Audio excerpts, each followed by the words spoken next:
Aborder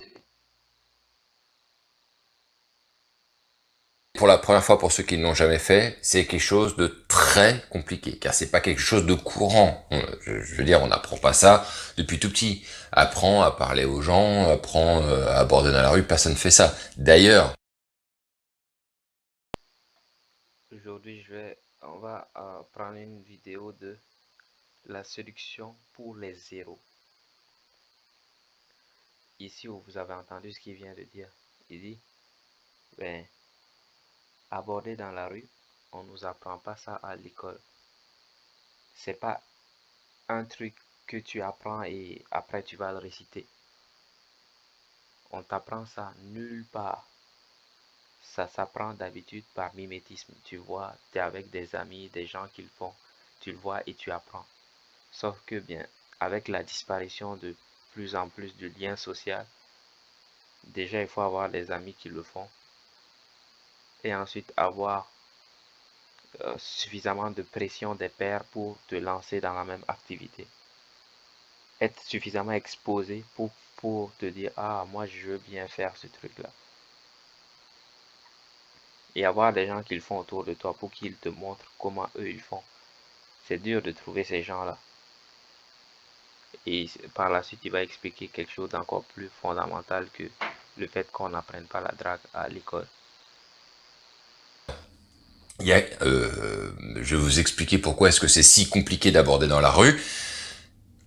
Depuis qu'on est tout petit, on a tous entendu de la part de nos parents, ne parle pas à des gens que tu ne connais pas. Ouais.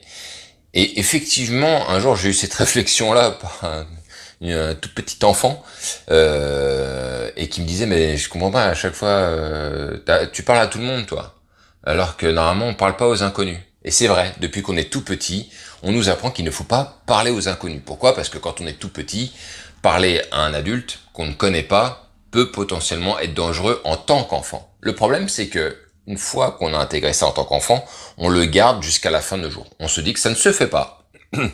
On ne parle pas aux gens qu'on ne connaît pas. Ce qui est une erreur. Ce qui est une vraie erreur. Lorsqu'on est tout petit, c'est normal bien sûr. Par contre, lorsque l'on est adulte, il faut apprendre à justement créer du contact avec des gens qu'on ne connaît pas. Vous avez tous entendu ce qu'il vient de dire. Quand on est, ils nous disent on ne doit pas parler aux gens qu'on ne connaît pas, surtout aux adultes qu'on ne connaît pas. Mieux vaut ne pas leur parler. Parce que ça peut être très dangereux quand on est un enfant de parler à des adultes qu'on ne connaît pas. Mais le problème, c'est quand cette pensée-là nous suit pour l'éternité. Dès qu'on l'apprend, c'est fini. Plus tard, on ne te dit pas, ah, maintenant, comme tu es grand, comme tu as plus de 18 ans, maintenant, tu peux parler à tous ceux que tu ne connais pas. Personne ne va venir te dire ça. Donc, c'est un conditionnement qui te reste dans la tête. C'est comme la fable de l'éléphant. On dit quand un éléphant est petit en Inde, certains disent que pour tanner un éléphant, ça veut dire pour l'apprivoiser, on prend un éléphanteau, on l'attache à un pic très solide avec une grosse chaîne et on le laisse là. Il va essayer de se débattre en vain le jour, la nuit, sous le soleil, sous la lune, dans la pluie, sous les vents. Il va se débattre mais il ne va pas réussir à s'en sortir. Donc, comme petit, il s'est battu contre la chaîne en vain, il n'a pas réussi à s'en sortir. Donc, quand l'éléphant est grand, on peut lui attacher une petite ficelle à la patte et l'attacher à une chaise. Il peut partir avec la chaise. Cependant, il n'essaie même plus de s'enfuir parce que dans sa tête, c'est impossible de briser la chaîne. C'est dans sa tête que c'est impossible. Alors que maintenant, c'est un adulte, un grand éléphant, un éléphant imposant, un, une bête majestueuse, si on peut le dire ainsi. C'est une bête majestueuse, très grande, imposante. Elle peut tout casser sur son chemin, déraciner des arbres. Cependant, dans la tête de cet éléphant-là, il ne peut pas briser la ficelle qui le lie à la chaise parce qu'il a appris depuis tout petit que c'était impossible de briser la chaîne, de briser la ficelle, donc il ne sait plus jamais. C'est la même chose pour beaucoup de personnes. comme depuis qu'ils étaient petits, on disait, il faut pas parler aux inconnus, même adultes, ils se disent toujours dans leur tête, ils rationalisent la chose, ils se disent, ouais, parce qu'on dérange les gens, parce que ça, parce qu'ils vont à leurs affaires, parce qu'ils trouvent plein de raisons pour rationaliser l'ordre qu'ils ont reçu quand ils étaient enfants. Comme l'éléphanto se disait, oui, c'est impossible de briser la chaîne. Et l'éléphant adulte va se dire, oui, c'est impossible de briser cette ficelle, tu vois, ça ressemble à une chaîne. En plus, c'est très solide, tu vois. En plus, ils me l'ont mis au pied, ils l'ont attaché au truc. C'est que c'est vraiment solide, c'est que c'est impossible de le briser. Si on l'a mis, c'est que c'est impossible de le briser. Il y a plein de façons qu'on va utiliser pour rationaliser le fait qu'on ne puisse pas aller parler aux gens. J'ai rencontré plein de gens qui me disaient ça. Ils me disent qu'est-ce que je dois faire. Je dis ben pour être à l'aise avec les gens, il faudra parler avec les gens. Des gens qu'on ne connaît pas. Ça sera effrayant au départ, mais on finit par s'y faire. On s'habitue, on s'adapte.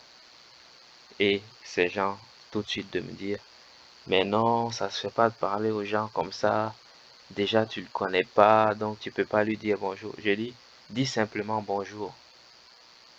Simplement bonjour. Ou entre dans un café et dis merci au serveur, dis merci vraiment pour chaque fois, parce que tu me sers tous les jours. Chaque fois que je viens, tu sers tout le monde, toujours avec le sourire, vraiment merci pour ça. Ils disent non, déjà tu le connais pas, en plus c'est faux, tu l'as jamais rencontré. En quoi c'est important de connaître quelqu'un pour lui parler? Si la personne ne veut pas converser avec nous, elle va passer son chemin. Si elle s'arrête et converse avec nous, on passe un bon moment. Ensuite, on se sépare. Ou s'il y a des affinités, on peut échanger nos contacts et se revoir. Mais quoi qu'il en soit, ce n'est pas un crime de parler avec un inconnu.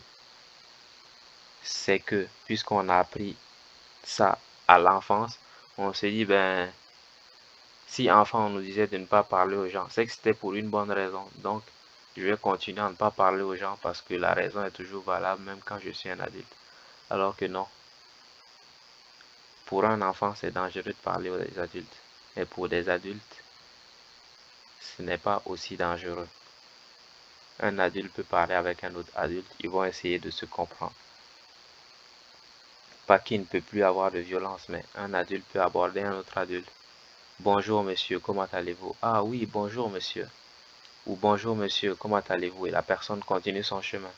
Et nous, on comprend que la personne ne veut pas converser avec nous, c'est pourquoi elle passe. Et on continue, on va aborder quelqu'un d'autre qui voudra peut-être parler avec nous. Et ainsi de suite. Et on le fait tous les jours jusqu'à ce que ça soit automatique pour nous, jusqu'à ce qu'on ait peur de moins en moins d'aborder les gens. Ou on va aborder certains, on va dire bonjour monsieur, et la personne va exploser, va dire de quel droit tu me parles, sale chien par exemple.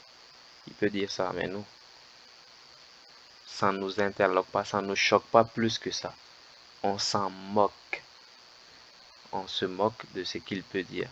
On se dit, ben, il doit être en colère, voici pourquoi il s'exprime comme ça. Je vais aller parler au monsieur qui est de l'autre côté. Peut-être que lui, il voudra partager de la joie et de la bonne nouvelle avec moi. Mais ne vous dites pas, ben, puisque depuis tout petit, on parle à personne, ben, quand on est adulte aussi, c'est interdit. C'est comme si c'était interdit dans la tête de plein de gens à qui j'ai eu l'occasion de parler. Parler à des inconnus est comme interdit. C'est comme s'il y avait un soldat derrière toi. Et dès que tu vas parler à quelqu'un, il va t'abattre. Pour beaucoup de gens, c'est comme ça. Ils disent non, ça se fait pas. Je dis, ben, dire bonjour, simplement bonjour, rien demander. C'est pas comme si tu demandais de l'argent à la personne. Tu dis bonjour et tu continues ton chemin. Si la personne répond, elle a répondu. Si elle n'a pas répondu, ben, c'est pas grave. On continue le chemin. On dit bonjour avec le sourire. On essaie d'amener de la joie à la vie des gens. Bonjour monsieur, comment allez-vous monsieur? Merci monsieur pour la dernière fois. Bonjour monsieur. Qu'est-ce que ça fait? Ça ne change pas grand-chose à ta vie. Et le monde ne s'en portera que mieux si les gens se parlaient un peu plus, s'il y avait plus de communication. Mais ne pas se dire non, parler à des gens c'est interdit, parler à des gens c'est pas bien parce qu'ils sont pressés. On va trouver plein de raisons pour lesquelles ils ne peuvent pas nous parler. Si on parle à quelqu'un que la personne est pressée, elle va nous faire comprendre qu'elle est pressée et on va la laisser partir. Comme j'ai dit, on ne suit personne. Je te parle et je suis statique. Si tu t'arrêtes pour converser avec moi, c'est que tu as le temps. Si tu continues ton chemin, je vais supposer que tu n'as pas le temps et je vais aller parler à quelqu'un d'autre. Ce n'est pas si grave que certaines personnes refusent de nous parler. Ce n'est pas grave. Ce n'est pas grave. C'est tout pour aujourd'hui. On va peut-être voir le reste des concepts dont il parle dans une autre vidéo. C'était Ovid de Séduction au Québec. Ciao.